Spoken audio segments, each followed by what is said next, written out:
Mumbai cricket असोसिएशनच्या निवडणूक आता येत्या 23 जुलै रोजी होणार आहे। अध्यक्ष पदासाठी हा निवडणूक असणार आहे। आपल्यासोबत उमेदवार अजिंक्य नाईक आहे। सर, कशा प्रकारची तयारी आहे काय सांगाल? तयारी म्हणजे आमची तयारी इलेक्शनसाठी चालू असते, कारण आम्ही दिवसातले 5-6 तास तरी क्रिकेटसाठी काम करत असतो। लास्ट काही वर्ष मी मार्केटिंग कमिटी असेल, ॲपेक्स काउन्सिल असेल आणि आता मी सध्या सेक्रेटरी पण आहे। तर क्रिकेटसाठी माझं काम कंटिन्यूस चालू आहे। तर माझ्यामध्ये निवडणुकीची तयारी ही मेरिटवर झाली पाहिजे आणि म्हणजे अशी स्पेशल काय तयारी नाही आहे। सर, आता तुम्ही पत्रकार परिषद सांगितलं की हे निवडणूक दुःखाची आहे। काळे यांचं निधन झालेलं आहे, त्यानंतर ही निवडणूक आहे, किती महत्त्वाची असणार? आज आमचा लीडर, ॲडमिनिस्ट्रेटर, आमचे मित्र, क्रिकेट पॅशनेट, म्हणजे तुम्ही जे क्रिकेट रिलेटेड त्यांना सांगू शकतात, डिसिजन मेकिंगमध्ये फर्म असे अमोलजी होते।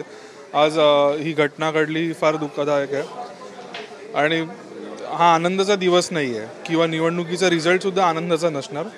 तर आज त्यांच्या लेगसीवर आम्ही काम करू येणाऱ्या काळात, असं मला वाटतं। क्रिकेट आताच घोषणा केली होती मध्यंतरी आशिष शेलार आणि फडणवीसांनी की 1 लाखचं मोठं स्टेडियम बनणार आहे। ते कुठे होणार आहेत, काय कल्पना? नाही, म्हणजे मी ते पेपरमध्ये वाचलं, पण मला एक्झॅक्टली त्याचे डिटेल्स माहीत नाही, कारण आमच्या ॲपेक्स काउन्सिल मीटिंगमध्ये अजूनपर्यंत याच्यावर निर्णय झाला नाही आहे। पुढे क्रिकेटर्ससाठी कशा प्रकारे तुम्ही पाऊल उचलणार आहेत? क्रिकेटर्स, मेन अँड वुमेन यांच्यासाठी जे BCCI मानधन देते तीच मॅच फी आम्ही आज MCA म्हणून पण ॲड करतो। म्हणजे जर BCCI 1 रुपयाचा असेल तर आम्हीसुद्धा 1 रुपया त्याला मॅच करतो आहे मुंबई क्रिकेटमधल्या महिला आणि वुमेन क्रिकेटर्ससाठी।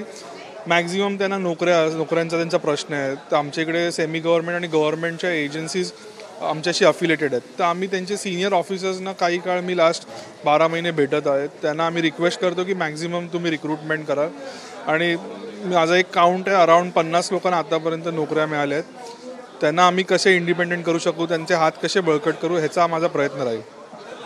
संजय नाईक आणि तुमची अशी लढत असणार आहे, त्यामध्ये तुमचं नाव जास्त चर्चेत आहेच माध्यमांसमोर, काय सांग? नाही, चर्चा फक्त एकच आहे की क्रिकेटसाठी मी काम करतो आहे। ही निवडणूक मेरिटवर होईल असं मला वाटतं।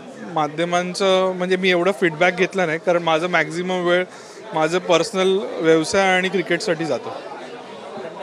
माझ्याशी बातचीत करणार व्हिडिओ जर्नलिस्ट उत्तमसह हितेश पांचाळ, ABP माझा, ठाणे। ABP माझा, उघडा डोळे बघा नीट।